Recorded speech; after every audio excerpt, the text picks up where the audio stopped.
El módulo está compuesto por dos secciones. En la primera se va a hablar sobre cuál es la clasificación de las variables en investigación y la segunda sección va a hablar sobre cómo hacer la búsqueda en la base de datos de la literatura. Porque es importante conocer cómo clasificar las variables y cómo hacer una adecuada búsqueda de las bases de datos de la literatura. Esto es importante porque es esencial para la investigación y el análisis de los datos. Mediante esta manera podemos facilitar la búsqueda de información relevante y organizar los datos de una manera más sistemática. ¿Cómo clasificamos las variables? Las variables se clasifican en dos grandes grupos. La primera puede ser de acuerdo a su enfoque en la medición, que se subdivide a su vez en cualitativas y cuantitativas, y de acuerdo a la naturaleza de la característica medida, que ya vamos a hablar en cómo se subdivide. ¿Cuáles son las variables cualitativas? Las variables cualitativas son aquellas que representan características o atributos que no pueden ser medidos numéricamente. Un ejemplo de esto es el género o el tipo de sangre o el grado de satisfacción, ya sea bajo, medio o alto. Estas se subdividen a su vez en nominales y ordinales. Las variables cualitativas nominales corresponden a aquellas que son categorías sin un orden como tal. En el caso del género puede ser masculino y femenino y en el caso del tipo de sangre puede ser A, B o. Mientras que las variables cualitativas ordinales son categorías que sí siguen un orden lógico. En el caso del grado de satisfacción, bajo, luego le sigue medio y luego le sigue alto. ¿Cuáles son las variables cuantitativas? Son aquellas que representan cantidades numéricas que pueden ser medidas. Este se subdivide en dos tipos, en discretas y continuas. Las variables cuantitativas discretas son aquellas que son valores enteros sin fracciones. Por ejemplo, el número de hijos, 1, 2 o 3, o un número de hospitalizaciones, que también serían 1, 2, 3 o 4.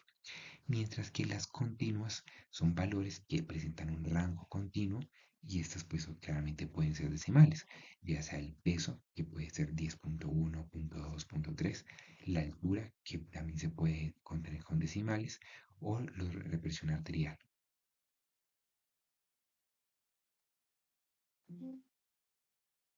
Ahora vamos a hablar sobre los sistemas de búsqueda en las bases de datos. A nivel general, las principales bases de datos de la literatura en medicina son las siguientes. La primera es PubMed, que es una base de datos de literatura biomédica y ciencias que está financiada por el gobierno de Estados Unidos y esta nos permite acceder a artículos de investigación, revisiones y resúmenes con un catálogo bastante amplio que están indexadas en esta base de datos. ¿Cuándo podemos utilizar PubMed? La mayoría de las veces lo podemos utilizar, ya que esto nos permite hacer búsqueda de artículos sobre cualquier tratamiento. Por ejemplo, puede ser un tratamiento innovador en oncología, lo podemos buscar directamente y encontramos cualquier tipo de artículo.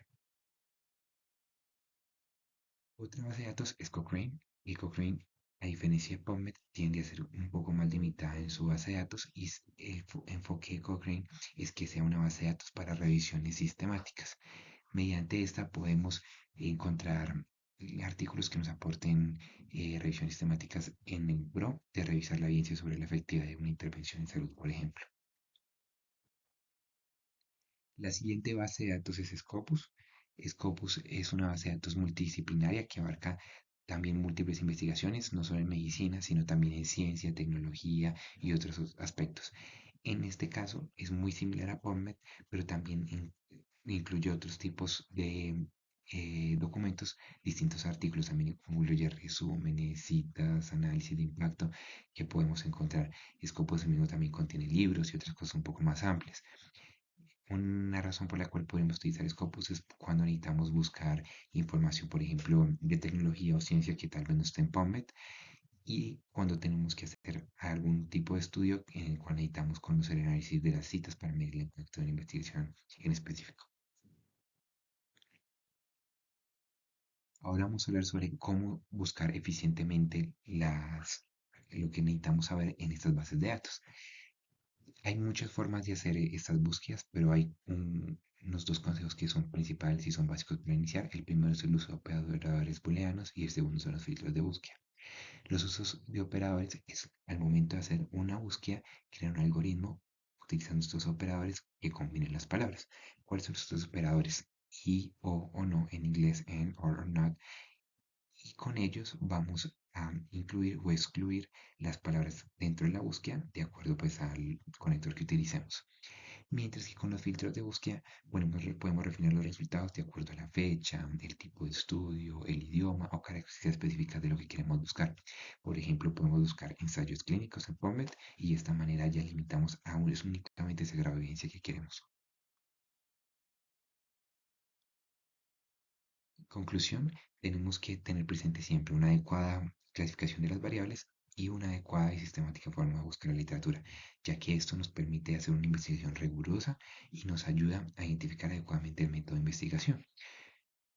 En esta imagen podemos encontrar en resumen cuál es la clasificación de las variables, que son cuantitativas o cualitativas, que las cualitativas pueden ser nominales o ordinales y las cuantitativas pueden ser discretas o continuas. Es importante utilizar una búsqueda de base de datos sistematizada con el fin de optimizar el proceso.